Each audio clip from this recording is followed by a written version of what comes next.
Welcome to another episode of The Other Side of Success, proudly brought to you by Adamo Property Group. Check them out at adamoproperty.group. Today we got a special guest all the way from Australia, spent some time in the UK, former professional rugby league player, professional model, professional good bloke. Thanks for joining us today. Nick Youngquest, ladies and gentlemen. Thanks for having me, Pato. I think that the last ideation of my persona is the one that I try to channel the most. But yeah, professional rugby league player, playing on the wing. You know that I know that you play in the forwards, mate. You used to make fun of us blokes all the time. Okay, the wingers are just an extension of the back line. But and then the modelling thing, yeah, obviously it was a bit of I fell into it gracefully and had a good time. But yeah, I'd like to think that I was a decent bloke. But you know, being mates with you, definitely keep me grounded. And here we are. We've got to stay humble, mate. We've got to stay humble. That's it, mate. So let's talk through. We'll start with your footy career. You started off in the NRL, played for a few clubs out there. Then you came over to the UK.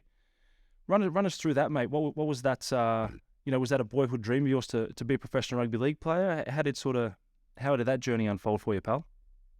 Yeah, well, growing up on the East Coast, obviously, being exposed to rugby league from a young age, it's all we see and all we hear on the weekends. And our fathers, or my father especially, was always watching rugby league, and so was my grandfather. So, growing up, it was definitely something that I was exposed to so much so that you kind of, fall into it innocuously. That's probably something you want to do, even if you're probably not that great at it, right? When you're younger. So I wasn't actually that great when I was like, my teenage years. I was pretty skinny and small. Not that I'm huge now by any stretch of the imagination, but I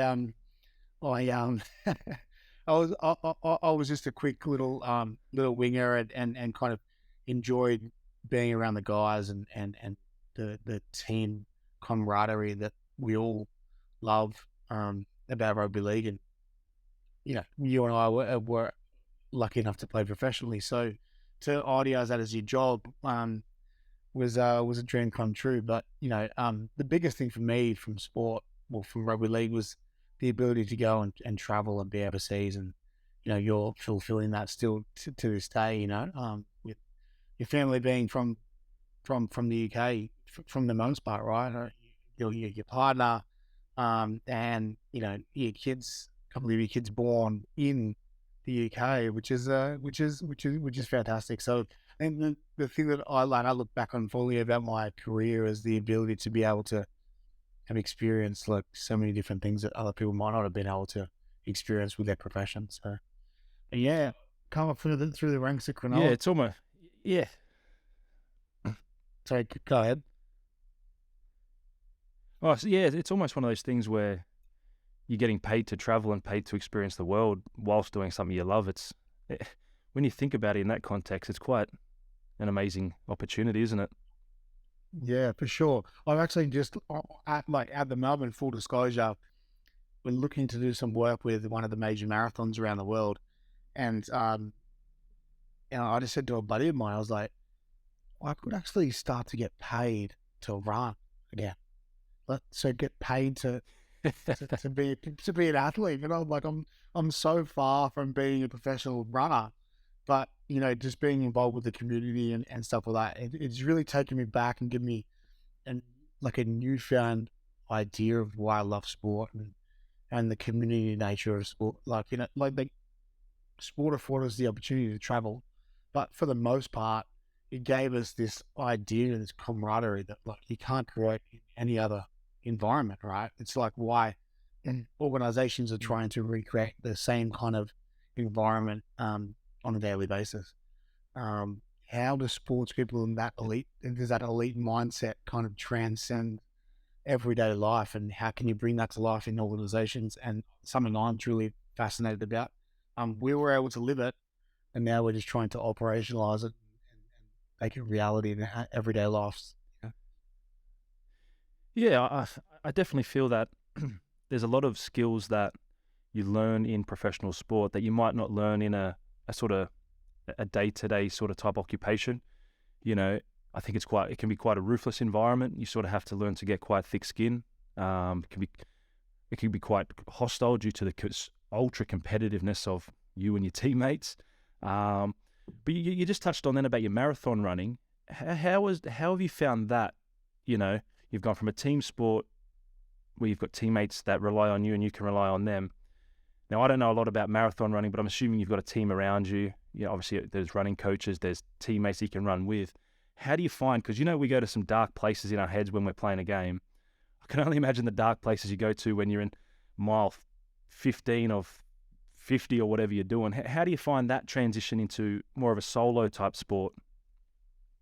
Yeah, I think it's been fantastic to kind of draw on those parallels between the team sport that we play professionally and then to obviously being an amateur runner. Um, my participation in the marathon is solely just being there as a participant, right? Um, I'm Right. grateful to be given the opportunity to go and run with these other people from around the world. Um, for the most part, who are not professional or not elite runners. Um, and to be supported by, encouraged by, and inspired by people of such a diverse and eclectic kind of group of people is fantastic. And it's probably something that we probably miss in elite sport, right? You know, let's be fair, you know, to your listeners, Yeah. less than 1% of people become elite athletes. So it's a very kind of, Yeah. I want to stop short of saying exclusive, but it's a very small part of the population. Niche market. It's a niche. There you go. There you go. But the marathon gives the ability for people of all ages, all sizes, all colors, to participate, in a meaningful way, to prioritize their physical and emotional well-being, to run a marathon and support each other along the way. That's fantastic. Yeah. Like the marathon is something that it's the only sport in the world that I know of, to, like, correct me if I'm wrong, that you can participate on the same day, at the same place, on the same course as the professionals. The Challenge Cup Grand Final is played at Old Trafford. Um, First of all, the general punter can't step onto the Old Trafford pitch. They definitely Yeah. can't step onto the Old Trafford pitch when it's the Challenge Cup. But in the marathon, you can be there, and the pro marathon runners are at the start line, and you hear the gun and you watch them go. And then 20 minutes later, you're going, and you're treading the same, you're going along the same track that they're running. And this, it's had a profound impact on my life, and something that, we've spoken about at length, privately, that I think that I'll continue to do for a long time because of that experience. I feel very, very fortunate to be able to participate in the way I participate in a very different way that I participated in sport when I was a professional. So it's really cool. How do you feel at the start of the start line there? Are you focusing purely on participation, or does that old competitive edge come in and go, I want to beat the bloke next to me, I want to beat myself my last time? You know, because obviously in professional sports it's a result based industry. If you don't win, Yeah. the whole world comes crashing down. But like you said, you're competing against professionals, amateurs, all walks of life, which is an amazing for Yeah. diversity and bringing everyone together. But what Yeah. does Nick Youngquest feel like when he's at the starting line? Is he trying to beat himself? Is he going, well, he looks fast and fit. I'm going to try and beat him. What goes through your head there? So I think you nailed it within your question. Is the biggest thing is that, we come from a results based um, um, industry, and what I've kind of changed it to is an outcome based, right? So the outcome then becomes, Yeah. as you mentioned, racing against my last time, or setting a goal for a specific marathon and to run a time. And you know what? I'll tell you right Yeah. now, it doesn't always happen. Um, and I'm so okay with it as well. I'm so okay with that. Like, that I Yeah. ran New York in November last year, and it was a tough, tough marathon to participate in. Um, It was 85% humidity. It was 15 degrees above any New York City marathon I've ever run. And it was a challenge, dude. It was a challenge.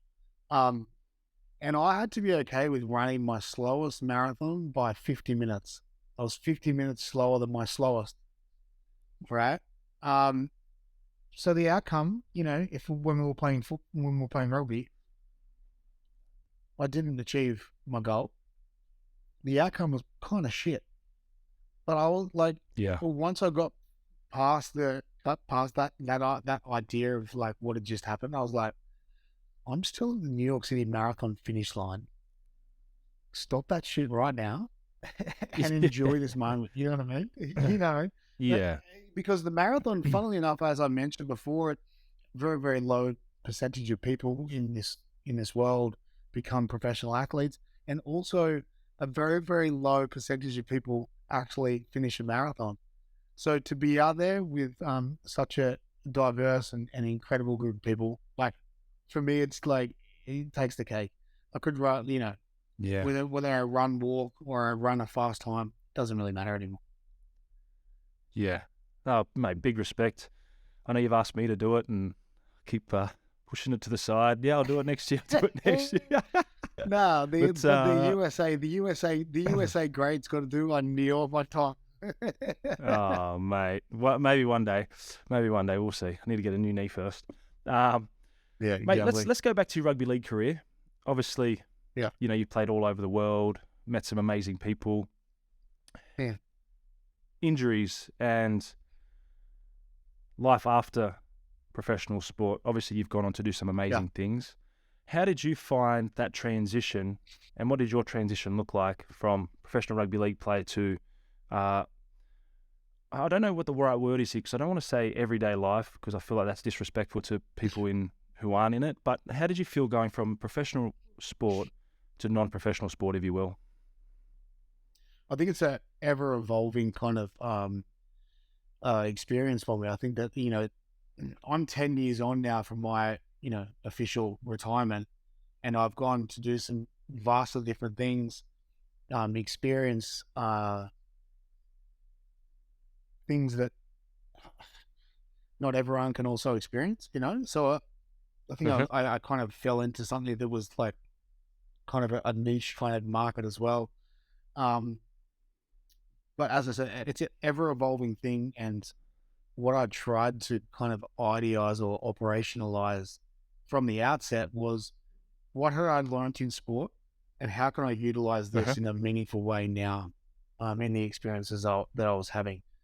Um, and that's a continuous, like, I mean, help. I don't want to swear, but it's a bit of a Go for it, mate. It's adults only. It's all good. it's a bit of a head fuck, Yep. because the expectations and the experiences that we were exposed to when we played sport, if you continue and bring those expectations, especially of other people, into different realms of life, you're going to be Mhm. continuously let down. Um, Yep. just because of the nature of what it takes to become a professional athlete. So that's been definitely a challenging point.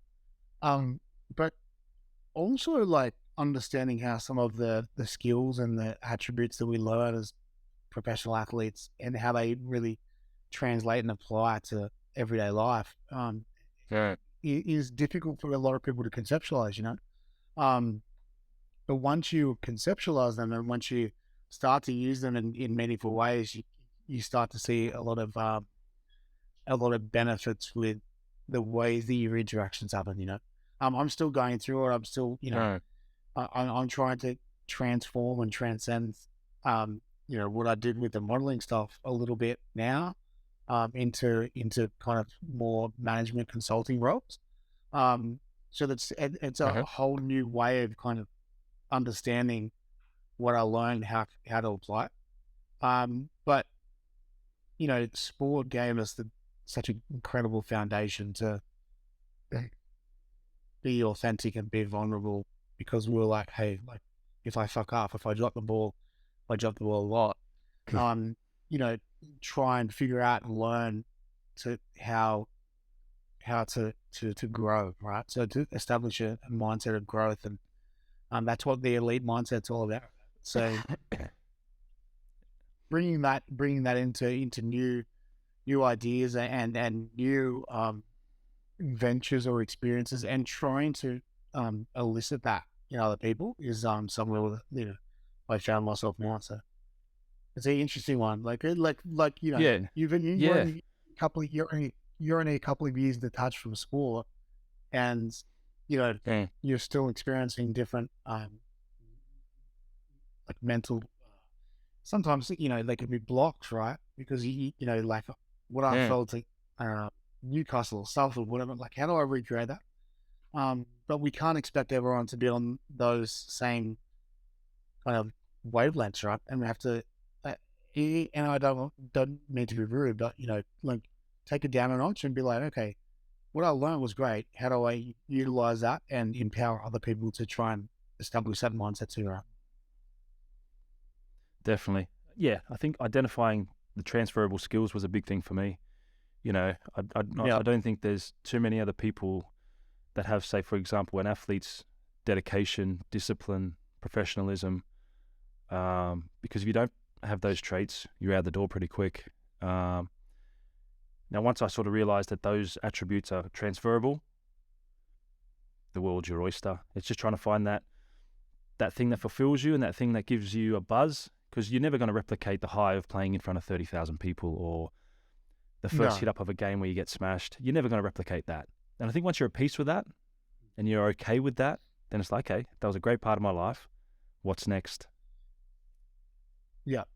And so I think the fantastic like idea, like underpinning of what you just said is like it's about driving purpose and finding purpose in a Mm, new way of life, right?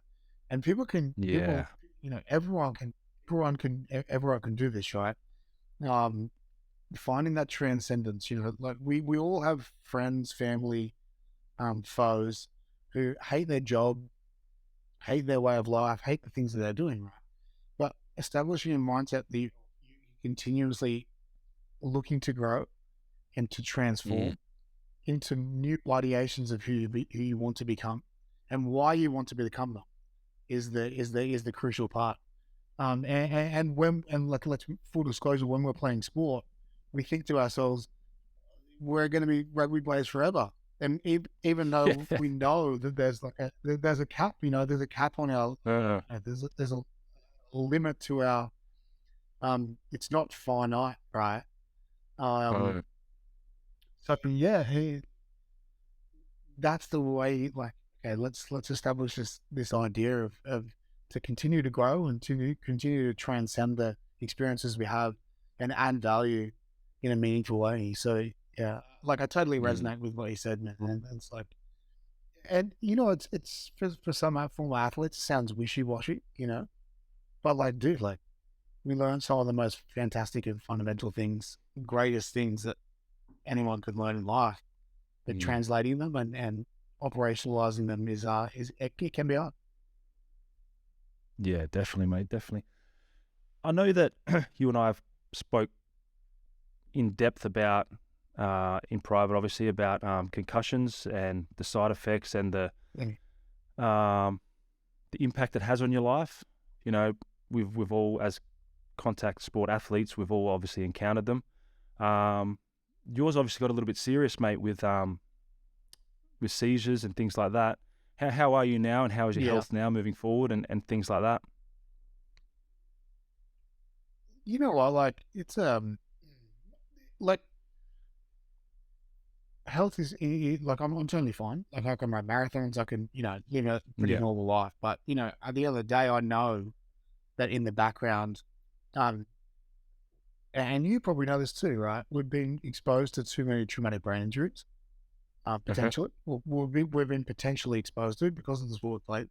Whether you have Uh-huh. any symptoms or not. But symptomatically, I started to show in 2013 after I had retired. I was walking on the street in Paris, and I out of nowhere started to feel this weird feeling and a weird aura, and had a seizure on the side of the road. So that's a scary byproduct of being exposed to what we're being exposed to. Um, but also for me, very manageable Right. by medication. So I take medication every day, and it manages my body's ability to regulate not having a seizure. Uh-huh. But still, like I feel like there are there are some elements of uh, repeated brain injuries that I probably still exude, even though I don't have seizures, and that's that your irritability, the tendency to be over emotional, and kind of Huh. you know I feel like sports people can be emotional beings as it is anyway, but like to put people through that, like this over emotionality, that can be challenging. Um, and like at the end of the day, I'm getting old. I'm not getting any younger, so the ability to do some of the things that I could do before is also impacting the way that I live life too, right? But my head knocks are mostly um, mitigated by the medication and my Huh. ability to productively and positively impact the way that I do things. So establish a Yeah. strong and coherent structure. Physical activity plays an important role. Running is Huh. an important way to set up my day. Um, and then that seems to give me a fairly um, positive outlook on my day and the way that I interact with people and the way that my brain kind of functions. But that's not the case for a lot of people. Like at the end of the day, I always love. I feel kind of fortunate to know that I had that impairment because a lot of people Huh. go through their lives after playing the sport that we love, we both play, and not understanding why they feel the way they feel, Yeah. why they might be irritated, why they might be feeling depressed. And full disclosure, I've never felt depressive kind of uh, ideations of this at all. But the unknown, not knowing why you feel like that, um, can be really troublesome for some people. But that's why I say I feel fortunate in some ways to have experienced the physicality of my condition, and then I can take medication, and that keeps it at bay. Huh. I know there is a lot of talk about CTE, and it only kicks in sort of, towards potentially your 40s, 50s, 60s. And I quite often get asked this question by Yeah, friends and family, are you worried about it? And my answer is simple. I can't control it now. The damage has been done. All I can do now is live the best life I can be, try and be as healthy as I can be. And you're obviously taking, steps that make you feel better, steps to make you feel healthier and be healthier. I suppose it is, you've touched on a great point though.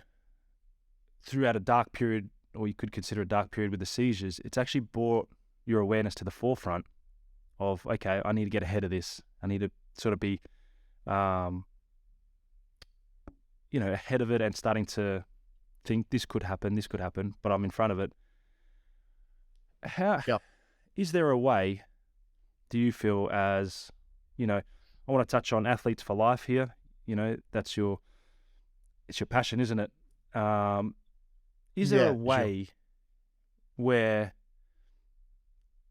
and I'm not talking medically here, is there a way as a ex-professional sports culture, from a support-based sort of network, where we can come together and think, I'm feeling like this, I'm feeling like that, and then this could be this, and then point in different directions of support? Absolutely, because I think that we say, as I said, I touched on earlier, such a small cohort of people in this world who become professional athletes, and so we have a small group of people experiencing these things. Um, Athletic identity transcendence, for instance, right?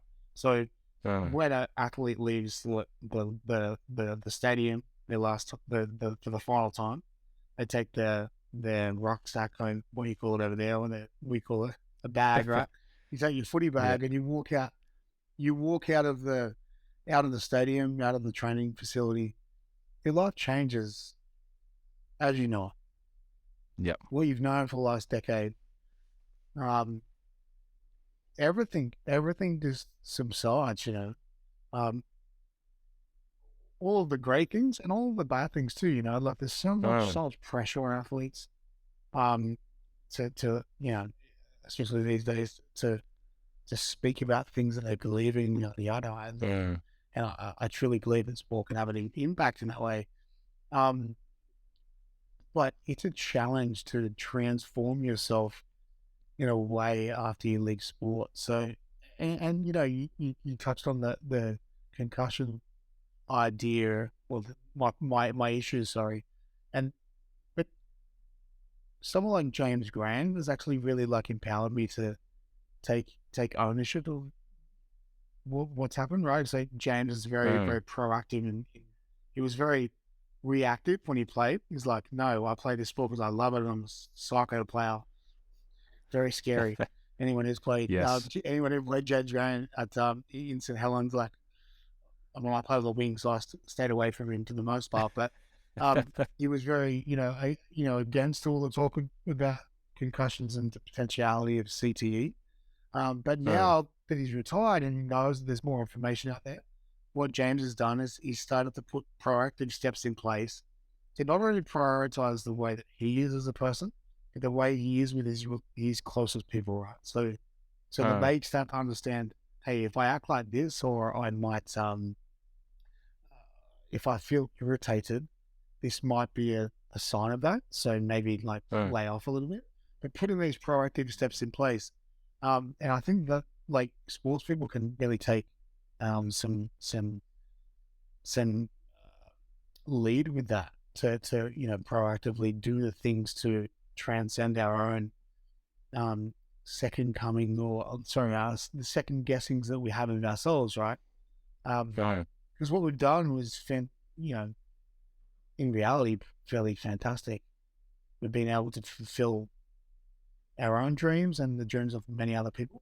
And then we had to proactively do that in a meaningful way after. So, I am so passionate about that with Athletes for Life to help format elite sports people to transcend their athletic identity, to Ye- understand how they can proactively um, and positively impact society when they retire through cultivating multiple forms of identity. And that probably happens not when you're starting to retire, but a little bit earlier along the continuum of being at an elite sports person. When Corey Patterson plays, who'd you first play for? I'm gonna Newcastle. screw it up. Newcastle. Newcastle. There you go. I wouldn't have screwed it up anyway. But so when you're playing Newcastle when you're 20 or you're 19, 20, whatever, we should be establishing and encouraging you to cultivate this 360-degree view of yourself then, Mhm. not when you're 29 and leaving the Yeah, sport. Because being a professional athlete and playing for Newcastle Knights is just, it's not who you are, it's what you do. And, exactly. and being like, you still hear, like, I still know, like, engage now with players who play, in the 90s, and they're like, they still refer to themselves as rugby league players. I'm like, mate, that's so Right. long ago, dude. Like, Yeah. you know what I mean? Like, and like, it will always be a part of us, and I'm not taking that away from anyone. But it's also like a plumber. If a plumber becomes, I don't know, a CEO, they don't often be like, oh yeah, I'm a plumber. They're like, Right. a rugby league player will be like, become a CEO, and they're like, I'm a rugby league player, but yeah, no, I'm just the CEO of like Ericsson or something. It's Do a you think very that's because? interesting Yeah, dynamic. yeah, yeah. From my sort of point of view, I just think that you could almost look and go, "That was the best days of my life. I still want to be known as that guy." I lived my dream. That was my dream Sure. from a kid. Um, the ego's stoked in terms of people wanting photos with you, playing in front of big crowds. Um, so you're almost reminiscing of the heydays, aren't you? And trying to relive those glory days. And like with those examples I gave, like, but they're probably living potentially more glorious days, financially and seeing. like Yeah. a longitudinal success-driven kind of idea, but the only thing they can still see is the rugby league, and Yeah. it's really interesting. I like It is. I love it. I love it. And don't get me wrong, it's formed some of the most fantastic and great traits that I like still hit on, day in, day out.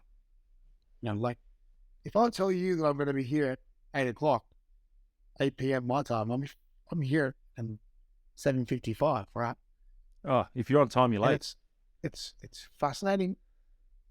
It's fascinating how many people actually don't do that in real life. It's crazy. Yeah. Like I've been trying to do I've been trying to experience some different things,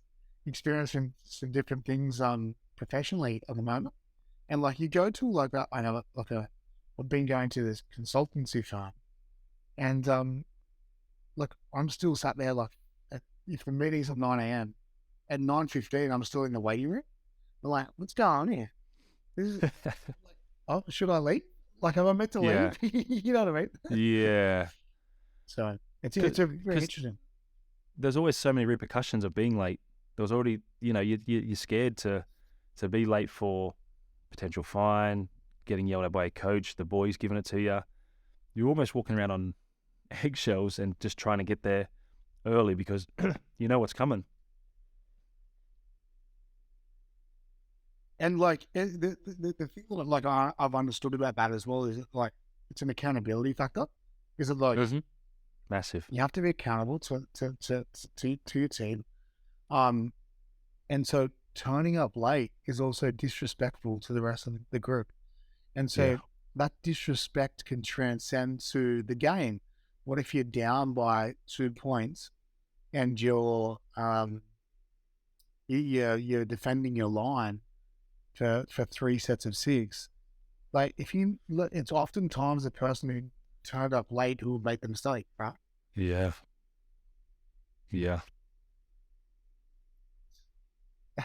So this thing happens, day in, day out. Like, the interactions that you now have with friends. Like, I expect a lot from my close friends, right? If I'm going to write a message to them, like, if you read my message and don't write back, I'm like, how good of friends are we? It's true. Do you know what I mean? Yeah.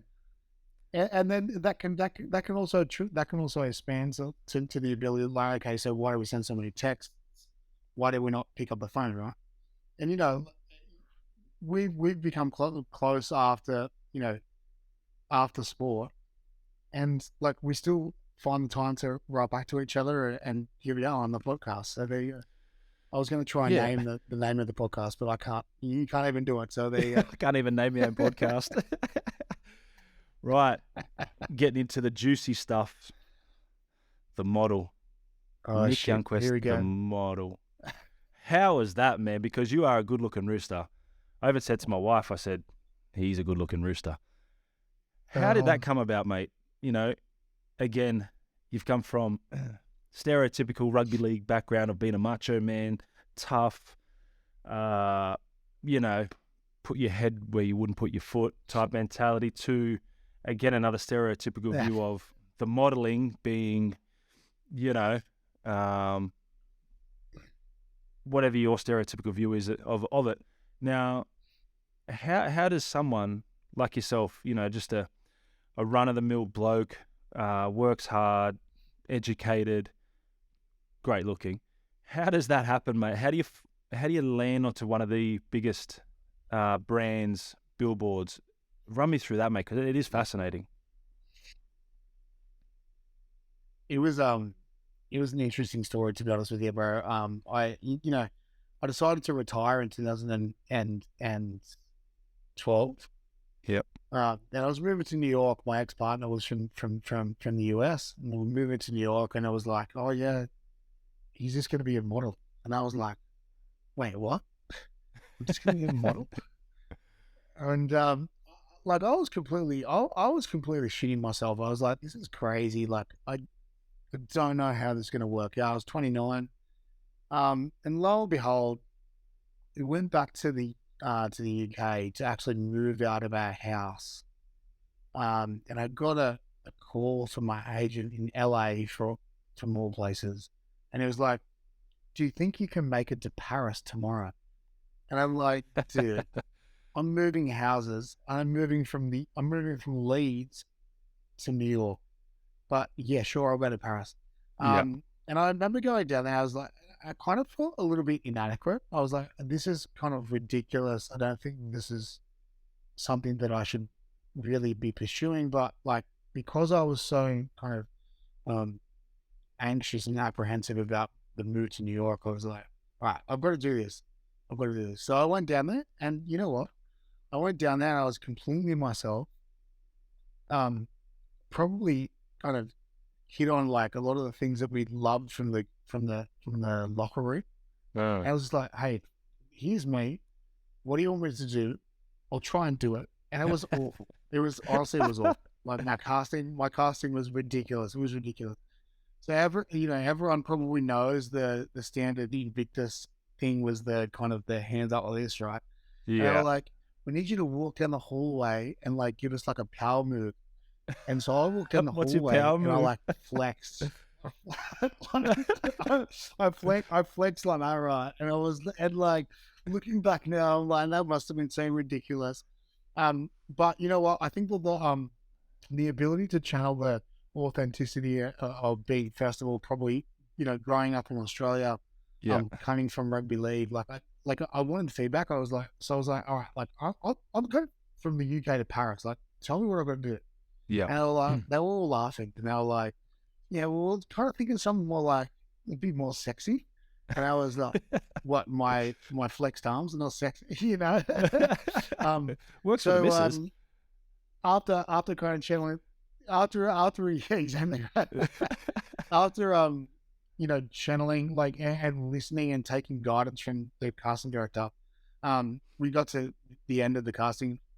They were like, look, we want to use you as the face of this brand. Like, I to be brutally honest with you, I still didn't know really what that meant. Yeah. I didn't know. I was like, right, I've got some campaign or some shit, like whatever. And so I go back and I'm moving my stuff back to New York, right? And so we go out to New York, and then 2 weeks later I'm flying from New York to Barcelona to shoot the campaign, and the rest is history, I think it was probably born out of my my advocation for the LGBTQ plus community. Yep. Back in the early days when we did the stuff for the community back here in Australia. So yeah, but it was just a real authenticity. I was like, I don't know what I'm doing. Give me some guidance. I'll try and do it. Yeah. And that was it, and I love that. And, so fortunate and grateful for the time that I spent with the brand. They have the values of the brand are very well aligned with, kind of the social action kind of causes that I wanted to hit on, and how I wanted to influence society post sport. And that's probably, I've been able to continue that, right? So it's, that aspect of my professional life is really kind of prolonged or extended my ability to influence and ensure that I'm adding value to society. So I'm so fortunate for that. Did you enjoy it? Like, obviously people just see models looking into the camera and stuff, but there's definitely an art to it. How did you find learning a new art or a new craft? So, as I touched on earlier in our combo, like, I really have to kind of idealize like some of the things that gave me the ability to be successful in sport. And that one big thing was like wanting to always learn and constantly looking for feedback. Because you know what, like, in front of like shooting video I'm fairly okay with. Like, I actually like shooting video. I like the movement. I like all that sort of stuff. Yeah. But shooting stills, look, with a camera, and you like stand there, and especially like shooting a campaign like that, the lighting's very specific. It's like, don't move too much. you can stand somewhere for like 3 hours, like, and have a little smoke on your face. I'm like, fuck, dude, like, what the fuck am I doing? So I had to, shuttle a lot more patience and try Mm. and work with the team, in a different way, which is really cool. I love that part of it, but I still to this day, if I shoot stills, I never ever feel like I've done the best that I can do. And Yeah. it's interesting because I like, you know, if you have a still photo taken of yourself, like, and I was like, oh, but I could have looked this way. I could have done that. Right. Yeah. But the video stuff, much more, it feels much more organic, and like you Uh, can project a part of yourself whilst also portraying a character. right. So, you know, and I was also lucky, this a lot as well, right? Um, is that I was also able to kind of portray this character inside a stadium, which Yeah. is what I was used to. And was also the first commercial was also in a locker room. Like, so I felt very comfortable Yeah. in that way.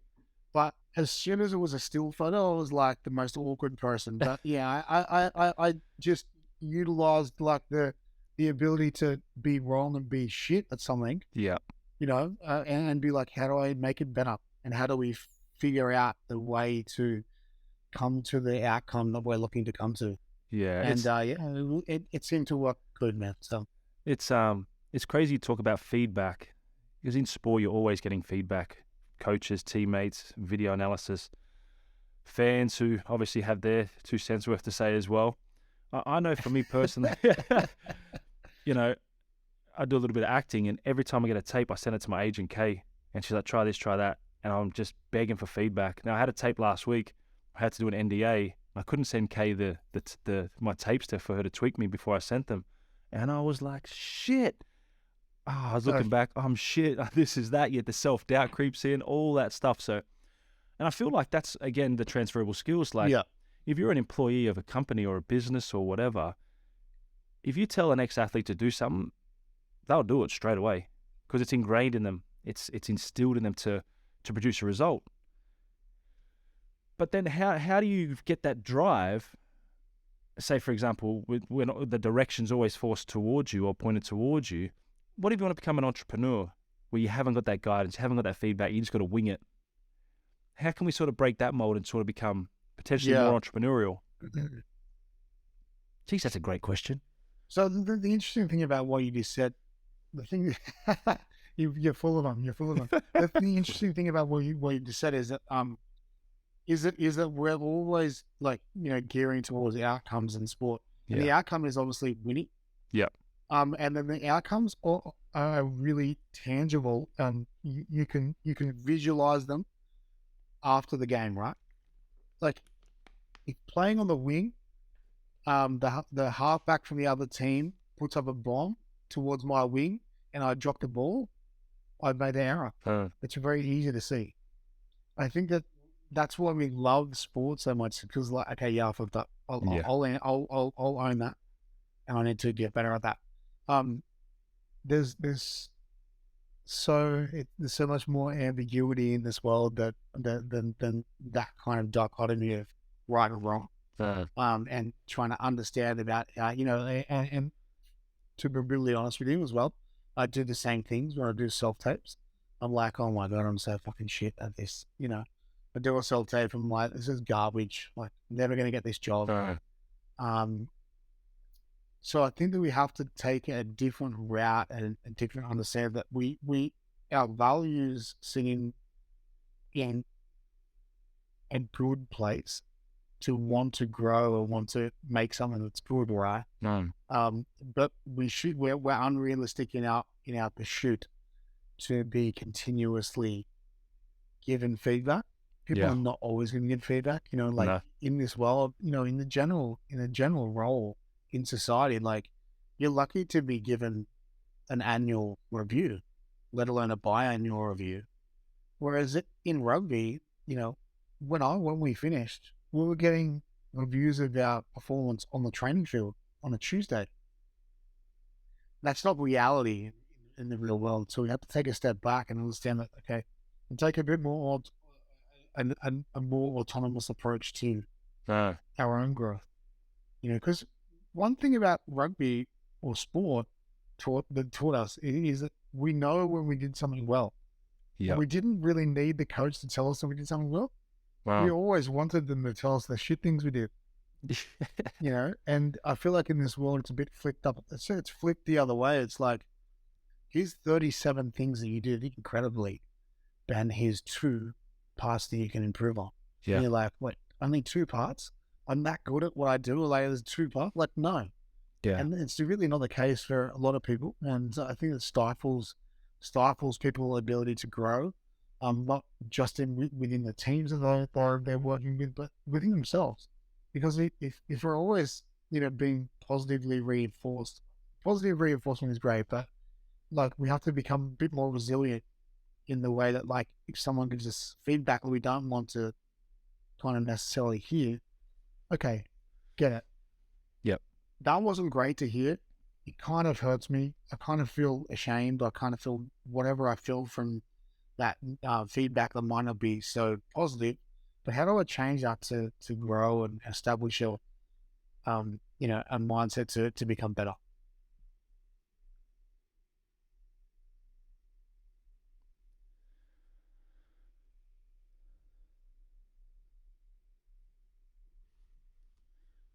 Still there, mate?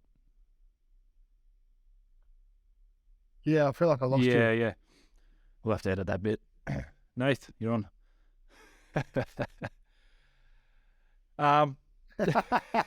You're up. Not your job. Nah. Not your job. Nah. I'll just talk shit. Mate, this has been really, really good, and I'm really grateful for you to take your time out and speak to me today. I've got one final question for you, pal, and I'm doing this with all our guests, and I'm going to collate all the answers and see if there's any commonality. So far, of the few podcasts we've done, there's been a few common things. So I'm very interested to hear what you think, mate. What does Nick Youngquest define as success?